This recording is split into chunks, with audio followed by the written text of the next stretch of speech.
Buenos días a mis estudiantes de 10º grado de desarrollo humano. El día de hoy vamos a trabajar un sistema ético que puede generar algún tipo de choque con respecto a nuestras creencias, pero pues digamos este al ser un curso más de desarrollo humano y de filosofía y no de religión, pues obviamente queda la posibilidad de que cada estudiante tome una posición frente al tema, el vitalismo de Friedrich Nietzsche, tan difamado, tan mal leído, tan mal interpretado. Y quiero comenzar lanzando una pregunta. Voy a dar 10 segundos para que la contesten sin reflexionar mucho sobre ella. Deje que la respuesta salga más de su interior, de sus sentimientos, de sus frustraciones, y no dejen que la razón medie en la respuesta a la pregunta. Lo primero que crea usted que puede ser la respuesta es lo primero que venga a su mente. Confíe en esa ráfaga de las emociones. La pregunta es, ¿qué es lo único que tiene realmente valor absoluto? Cuentos a 10. 1, 2, 3, 4, 5, 6, 7, 8, 9, 10. Listo. Ahora escriba la palabra que emergió de su interior sin tanto reflexionar. Ya, simplemente lo que haya salido. Muy bien. Si quienes se respondieron que la vida es lo único que tiene valor en sí mismo, tengo que decirle que está de acuerdo o que está muy cerca al pensamiento vitalista de Federico Nietzsche, o por lo menos llega a la misma conclusión. Y dentro del vitalismo encontramos en Nietzsche a uno de los principales representantes de ese sistema ético. Él fue prusiano, nació en 1844 y murió en 1900, finalizando y comenzando el siglo XX. Es uno de los pensadores más difamados de la historia y es uno de los soportes de la crítica a Occidente y a su mundo moderno de la razón exacerbada, un crítico de ese mundo de la razón. Cuando el pensador del Zaratustra, una de sus principales obras, aborda la defensa de la vida como único valor supremo de la existencia, también le da un matiz a lo que le rodea, o sea, que lo demás está al servicio del vivir. Le da especial atención a ese vivir biológico, emocional, le da especial énfasis al cuerpo, a los instintos, a los sentimientos, a las pulsiones. Es así como podemos clasificar a Nietzsche dentro de ese grupo de pensadores irracionalistas, al lado de otros dos grandes como Arthur Schopenhauer y el padre del existencialismo, un cristiano llamado Søren Kierkegaard. Verdaderos críticos del racionalismo que tienen poca confianza en la razón y se decretaban defensores de dimensiones más profundas del ser humano, como por ejemplo el elemento de los sentimientos. En ese sentido observamos entonces la oposición de Nietzsche a los griegos clásicos. Cuando hablo de los griegos clásicos hablo específicamente a la época de Sócrates, Platón, Aristóteles, siglo V, el llamado siglo de Pericles, ya que estos se adhieren a un dualismo representado por Sócrates y Platón, donde el mundo terrenal, que es, al decir de Platón, el mundo de la sombra, la caverna, lo que debe ser rechazado por ser el mundo engañoso y aparente, es un rechazo, digamos, a lo mundano y excesivo, y de excesivo énfasis en la razón, es motivo de enojo y crítica desde la óptica vitalista de Nietzsche. No soporta realmente el pensamiento socrático-platónico. ¿Cuál es entonces la invitación de Nietzsche frente a esa postura occidental que desprecia la vida? La superación de los valores, o sea, una vuelta a la vida, un rescate de ella a partir de la creación de nuevos valores. Para Friedrich Nietzsche, la noción de conciencia está sostenida por los falsos valores que tienen como principal objetivo el desprecio de la vida. Bastión de la crítica al mundo moderno, es Nietzsche sostenedor de la tierra, que dice que es lo único firme donde el hombre puede sostenerse. En el Zaratustra, Nietzsche alienta, y lo cito específicamente, abro comillas: yo os conjuro, hermanos míos, permaneced fieles a la tierra y no creáis a quienes os hablan de esperanzas sobreterrenales. Son envenenadores, lo sepan o no. Son despreciadores de la vida, son moribundos y están ellos también envenenados. La tierra está cansada de ellos. Ojalá desaparezcan. Cierro comillas. En otras palabras, no más Sócrates que nieguen la vida. No más a la moral de los resentidos propugnados por el cristianismo. Basta ya. Dios ha muerto. el trasmundo queda suprimido, pues ha quedado el espacio vacío que dejó Dios. El famosísimo aforismo 125 de la Gaia Ciencia, otra de las grandes producciones de Friedrich Nietzsche, es tal vez no famosísimo, sino el más famoso en comprendido de los aforismos. Y lo voy a leer, abro comillas. Dios ha muerto, Dios sigue muerto, y nosotros lo hemos matado. ¿Cómo podríamos reconfortarnos los asesinos de todos los asesinos? El más santo y el más poderoso que el mundo ha poseído se ha desangrado bajo nuestros cuchillos. ¿Quién limpiará esta sangre de nosotros? Cierro comillas. Dice el loco y cierro comillas, porque es el loco el que habla en la Gaia Ciencia. ¿Creen ustedes que Nietzsche habla literalmente? Pues no. Con el movimiento de la Ilustración del siglo XVIII, el ateísmo se convirtió en un movimiento muy importante en la vida de los individuos. Y todo ello por el crecimiento desaforado de ideas como progreso, razón, ciencia, todo alejado, digamos, de la órbita medieval donde Dios es el centro de todo.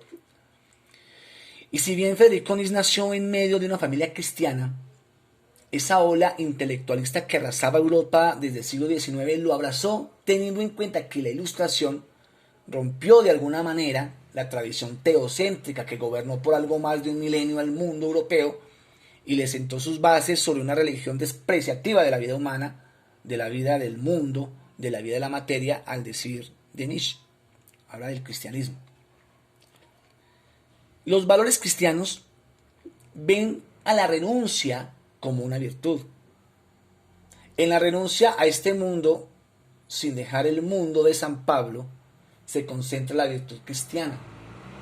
A partir del acto de cargar la propia cruz a sus espaldas, mientras que el vitalismo se propugna el filósofo prusiano, la virtud no es renuncia sino una fuerza para una moral de élite que estará por encima del bien y del mal. Para Nietzsche, las virtudes paulistas o paulinas, cristianas, de renunciar a la vida, de cargar la propia cruz, es un defecto, es un vicio, no es una virtud realmente. Es ahí donde logramos evidenciar dos tipos de moral. Una llamada moral para esclavos y otra para señores o amos. Estas morales las desarrolla Nietzsche en la genealogía de la moral, otra de las importantes obras. La gran tarea del ser humano está en descubrir qué es lo bueno y qué es lo malo, porque esta moral que nos absorbe es impuesta por los sacerdotes, que es a la vez una de las raíces de la enfermedad y decadencia de la cultura europea que está incrustada en la modernidad. Dentro de las castas que definen lo bueno y lo malo encontramos a la moral del Señor, que se refiere a lo que es manifestación del poder, el orgullo, la fortaleza y la nobleza como manifestaciones de este tipo de moral, mientras que la amabilidad, la humildad y la compasión son manifestaciones de la moral del esclavo. Por lo anterior, todo aquello que disminuye el impulso vital, que propugna la debilidad, es parte de esa moral de esclavos, mientras que la fe en sí mismo y el orgullo está latente en la moral del amo. La moral del esclavo ha vencido con el cristianismo a la moral del amo. O sea, si bien la moral del esclavo es lo negativo para Nietzsche, ella ha vencido con el cristianismo a la moral del amo, que ya más o menos lo explicamos. Los valores sostenidos por esa compasión, humildad, por esos valores judeocristianos tan arraigados, han envilecido al ser humano, han desechado al orgullo, la fuerza, la potencia. O sea, hubo una inversión de los valores. O sea, los esclavos convierten los atributos en vicios y los vicios en atributos. Por eso, para Nietzsche, los atributos cristianos de la otra mejilla, de la humildad, de la caridad, la compasión, son vicios convertidos en valores. Algo realmente reprochable a toda luz. La moral de los amos tiende a la glorificación individual y ello lo representa con las sociedades de la antigua Grecia. Ojo, la antigua Grecia no es la Grecia clásica. La antigua Grecia es la Grecia anterior a la Grecia clásica. Es la Grecia de la Ilíada, la Grecia de la Odisea, la Grecia de Homero. Aparte también del Imperio Romano, que es posterior a la Grecia clásica, que ya es por ahí en el siglo 3, 2, 1 antes de Cristo y primeros siglos después de Cristo. Y en ese tipo de sociedades el héroe homérico es el ejemplo de virtud, honor y la fuerza, la fama, la gloria o el ocleos. Es la moral agonal. Cuando hablamos de moral agonal, hablo de una moral competitiva. Y vemos cómo opone la Grecia arcaica o homérica a la Grecia clásica de Sócrates y Platón, o la Grecia clásica socrático-platónica. Aplaude incesantemente al héroe griego porque en él está la voluntad del poder, el instinto, encontrando en ello a lo griego, a lo realmente griego, a la esencia de lo griego, donde encontramos a la aristocracia representada por el héroe y que Nietzsche la va a contraponer a la democracia. Esta sociedad heroica es una sociedad vuelta hacia el mundo, no hacia la otra vida ni al hombre interior, pero con un ideal de heroísmo al propio tiempo. El ideal se encarna en el noble, el hombre superior o excelente, cuya arete, o sea, la virtud, es fundamentalmente competitiva. O sea, la arete agonal, o sea, la virtud competitiva, pero puede desembocar en el sacrificio o en la alegría de un vivir refinado.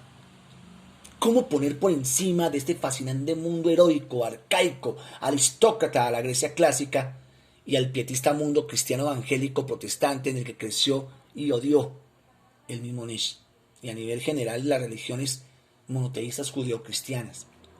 La reprobación al siglo de Pericles está en plena efervescencia y su acto de fascinación por el siglo VI y anteriores, antes de Cristo, antes de la Grecia clásica, se desarrolla en un mundo que ama a Sócrates y a Platón. Ese siglo en el que vive Nietzsche, que es el XIX, ama a Platón, ama a Sócrates. Y aunque alaba de Platón su teoría sobre el Estado, le recrimina su teoría sobre la idea, que será lo que devendrá en la creación del cristianismo y una filosofía metafísica. Si la Grecia homérica es representada, o representante más bien, de la moral del Señor o del amo, por el contrario, el pueblo judío es el del esclavo, ya que con los judíos comienza la rebelión de los esclavos en la moral. Y el ejemplo claro está en esa lucha del Imperio Romano, representante del amo, contra el pueblo judío, una rebeldía que ha desembocado en el cristianismo, bajo un signo peligroso de seducción y atracción fascinante, bajo ese signo de la Santa Cruz, que para mí será una horrible paradoja de un Dios crucificado. Este misterio de una inimaginable y última crueldad, la crueldad loca de un Dios que se hace crucificar por la salvación de la humanidad. Pero Nietzsche, si bien acepta que el cristianismo transmutó los valores, también señala que esta creencia desaparecerá, porque es una religión representante de una sociedad decadente y enferma, que propone una moral de rebaño, y sus instintos de sumisión, obediencia, enfermedad, decadencia del continente europeo. Y martilla aún más duro. Dice que la fe en Dios es un signo de debilidad, de cobardía, de decadencia, una actitud negativa ante la vida. El cristianismo incapacita a los individuos para su libre desarrollo. El cristianismo ha sido y es aún la más grande desgracia de la humanidad, y en ese sentido, lo más ignoble y vergonzoso es hoy día ser un cristiano, pues lo que en otros tiempos era malsano, hoy es indecente, ya que es un impedimento para el desarrollo de individuos superiores. La lucha de Nietzsche contra el cristianismo, contra Dios, contra todo lo que significara un mundo trascendental, le llevó a darle solidez a su categorización sobre el nihilismo, que viene de la palabra nihil, que significa nada. Y es que el cristianismo comete un error imperdonable, que pone el centro de la vida en el más allá, en el reino de los cielos, en un mundo que trasciende este mundo material. Y el más allá, según Nietzsche, es nada. Por esa razón, para el pensador prusiano, ser cristiano y ser nada es lo mismo, y el declive necesario de esta creencia llevará a abrir camino a una energía creadora. En conclusión, Friedrich Nietzsche se convierte en una voz contra la ciencia moderna, contra el decadente cristianismo y contra su ética promotora de la moral para esclavos, además de desarrollar desde esta crítica la teoría de la nada y denunciar de la moral cristiana la absoluta negatividad. Con esta breve reflexión vamos a entrar en fangosas aguas, Primero, escriban qué opinión le deja el pensamiento de Nietzsche. Es bastante controversial y puede chocar contra nuestro credo religioso, contra nuestra forma, no, contra nuestra cultura, el hecho de que sea tan crítico con nuestras creencias, ¿cierto? Pero esa es la idea, es precisamente que vamos a escribir qué opinión tienen sobre Nietzsche, sobre ese pensamiento vitalista, si tiene razón en algunas cosas o no, o en todo o en nada, ¿cierto? Segundo, en esta época de pandemia, cuarentena y extrañas formas de explotar nuestra vida, ¿cómo debería cambiar o no nuestra defensa por darle más valor a la vida? Si es desde el vitalismo una posibilidad de reconsiderar la forma o manera en cómo vivimos. Le voy a dar 4 problemáticas que pertenecen al existencialismo, que de alguna manera tienen algunos, digamos, cercanías con el pensamiento vitalista, sin que por eso el vitalismo sea existencialismo. Hay 4 problemáticas existencialistas abordadas en esta escuela ética, que es libertad, responsabilidad, que es una dualidad, el aislamiento, la carencia de sentido de vida y la muerte. Trate usted desde el pensamiento de Nietzsche aplicar esas 4 problemáticas existencialistas a nuestro momento de pandemia y cuarentena. Entonces, muchachos, este trabajo es para que me lo envíen de acá al 20, 23, 24, máximo 25 de mayo. Y espero que ese tema, insisto, bastante fuerte, bastante puede tocar nuestras fibras, nos sirva para hacer una importante reflexión sobre nuestra misma cultura cristiana, nuestra cultura de la democracia, que no lo abordé, pero pues después en la misma clase se puede abordar, esperando pues que se encuentren muy bien y bueno, estamos en contacto. Se cuidan mucho. Chao.